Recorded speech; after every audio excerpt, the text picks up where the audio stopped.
Well, hello, my friends. How are you? It's been a long time since we've been in this little corner of my kitchen, hasn't it?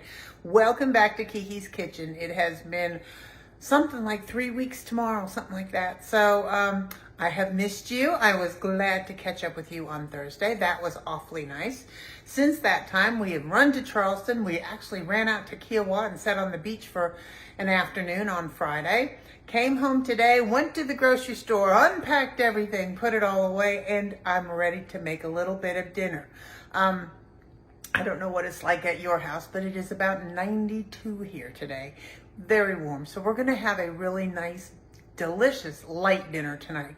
I am going to make what is called a poke bowl. Now, this will be great for some of you who love poke bowls, if you know what they are.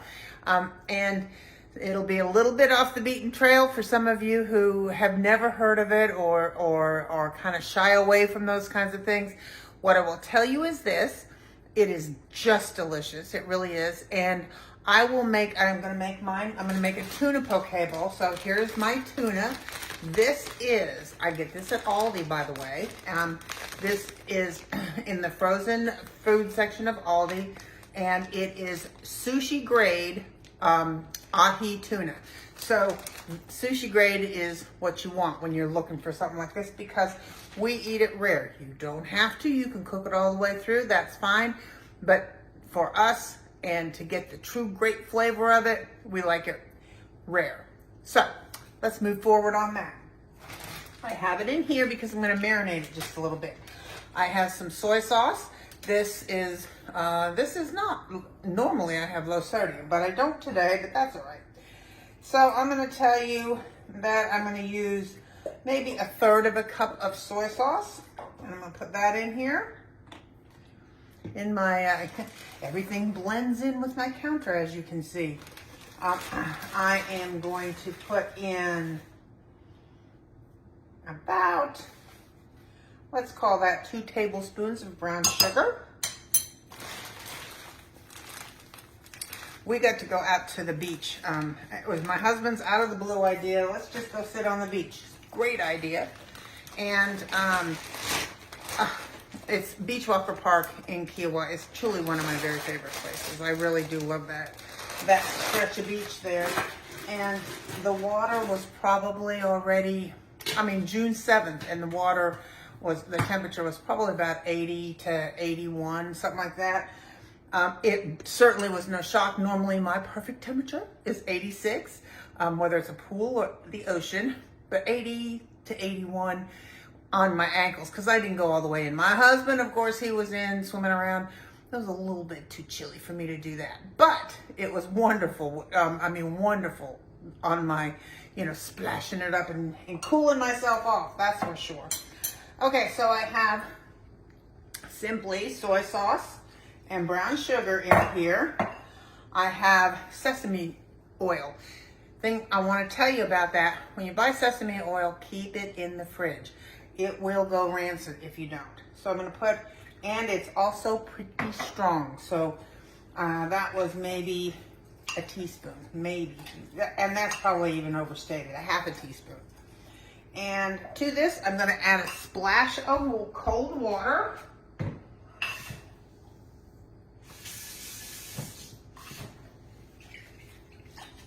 And I've just whisked it all up, so that I can get my brown sugar dissolved in there.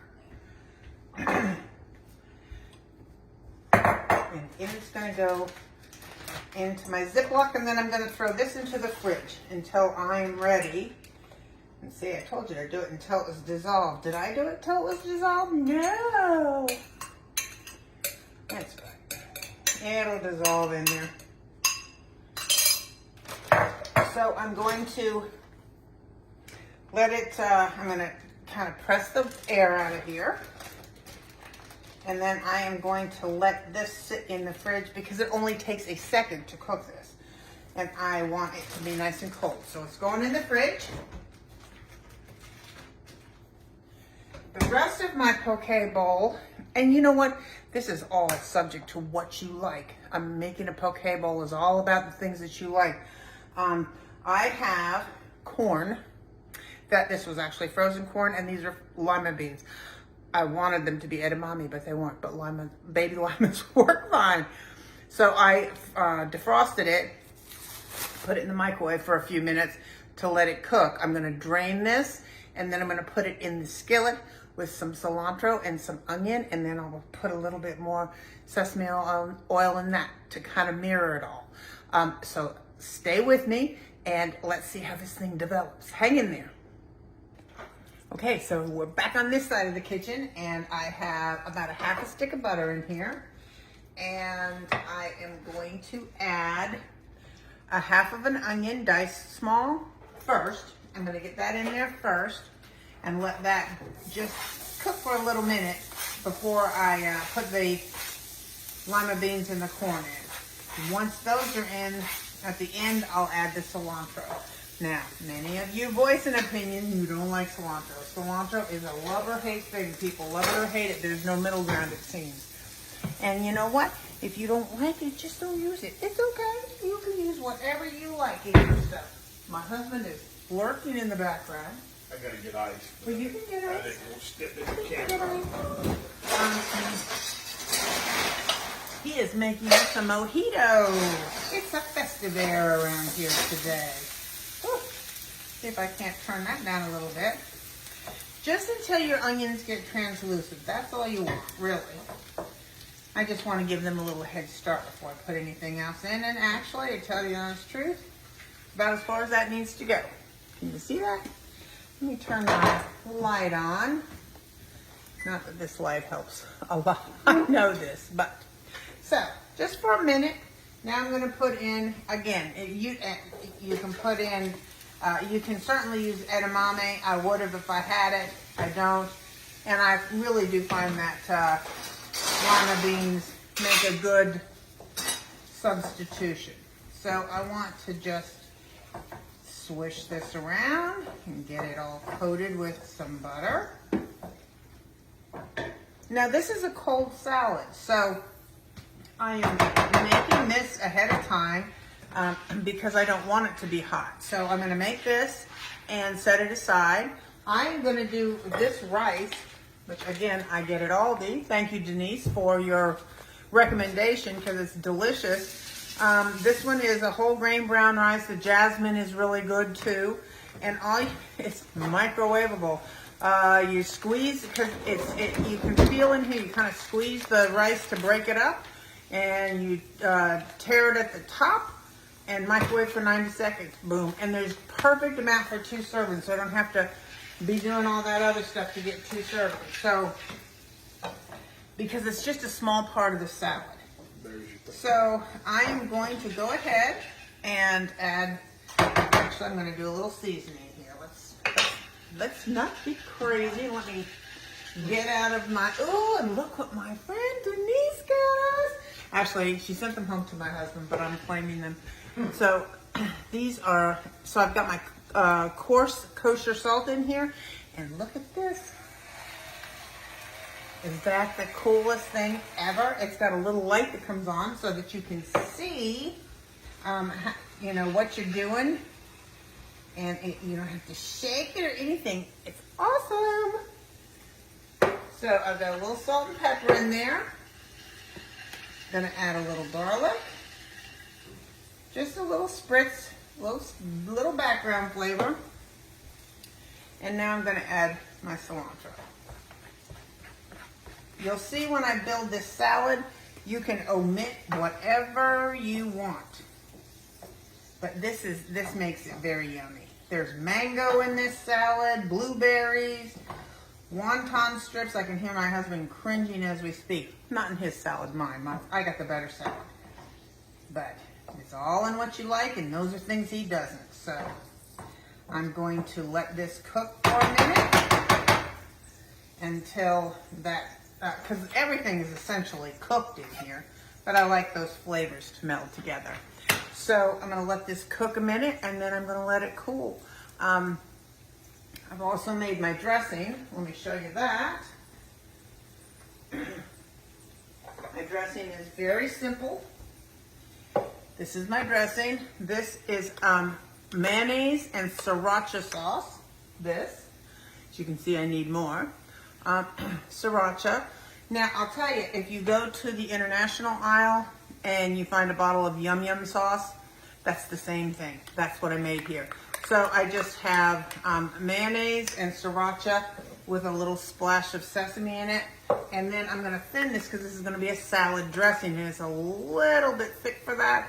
I'll thin it with a little heavy cream. So let me get this done and we'll move on to the next thing. So hang in there. Okay, so we're ready for the tuna now because I've got everything else already in the bowl. So I put a little bit of oil, just regular oil, in my pan. And these are my marinated tuna steaks. Now, the sad part is, and it's truly a sad thing, is that I would normally take these, put sesame seeds on a paper plate and press each side into sesame seeds, but I didn't buy any today. I forgot I was out of them. So, no sesame seeds, but that's gonna be fine. I'm gonna put this in here. I really wanted to have a little bit more of a sizzle than that. So, yeah, get there quickly. So these come, these three in the Aldi package that I get. You get these 3 steaks and I'm cooking all 3 of them. And again, tuna is supposed to be rare, but that is a personal preference.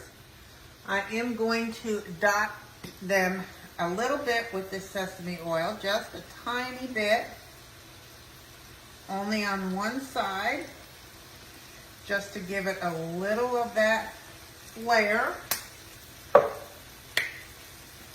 And I can smell the soy sauce and brown sugar as it cooks. And you can see these as they cook also, because you can see the level of doneness, was that a word, come up from the side. And so let me get these going and we'll be right back.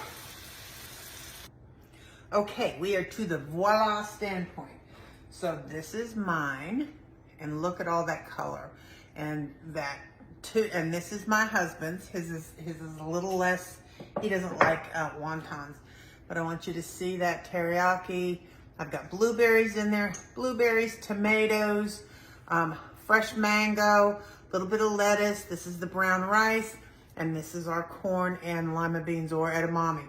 And then on top of it is the tuna. And of course, here you go. I have our dressing on the top of mine, and I have wontons on mine, and I have a few craisins in mine too. It's simple, it's light, and it is so delicious. And again, the tuna steaks, you want sushi grade ahi tuna. That's what you want. And you want it rare, but do it how you like it. Bye, you have a good night.